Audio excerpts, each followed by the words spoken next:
Everyone, S ब्लॉगमध्ये परत एकदा तुमचं नवीन स्वागत आहे। संध्याकाळ झाली आणि मला थोडंसं असं भूक लागल्यासारखं झालेलं आहे। म्हटलं की चला घरात अंडे होतं तर एकच अंड्याचं करते मी, कारण पहिल्यांदा ट्राय करते। तर कढईमध्ये मी उकळायला पाणी ठेवले आणि ते वाटीला आहे ना तेल लावून घेतले आणि अंड फोडून घेतले।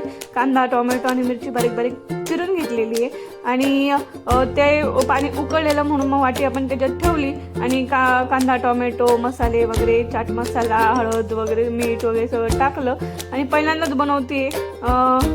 बघू आता कसं होतंय ते। आणि झाकण वगैरे ठेवलं प्री हीट करायला, 10-15 मिनटं ठेवलं आणि मधून मधून मी चेक पण केलं। आणि आपण कसं केक बनवतो ना तशीच प्रोसिजर आहे आणि केक कसं आपण चेक करतो तसंच चेक पण केलं की झाल्यानंतर नाही का आपण चेक करतो की झालंय का नाही असं नाही का। आणि मधून मधून पण मी चेक केलं, 10-15 मिनटं तसं ठेवलं आणि फॅन खाली थोडंसं ते काढून घेतलं आणि फॅन खाली थोडंसं थंड व्हायला लागलं आणि सुरीने कडेनं आपण काढून घेतलं आणि बरोबर मस्तपैकी निघालेलं आहे ते। मोठी वाटी होती म्हणून मोठं ते झालेलं आहे। तर बघूया, ट्राय करूया। मग पहिले सगळ्यात आधी मी मम्मीला ट्राय करायला देते, म्हणलं कसं झालं ते ती सांगल आणि खरं रिव्ह्यू देते ती नाही का।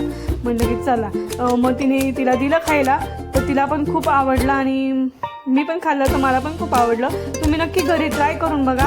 आवडलं असेल लाईक, कमेंट, शेअर, सबस्क्राईब करायला विसरू नका।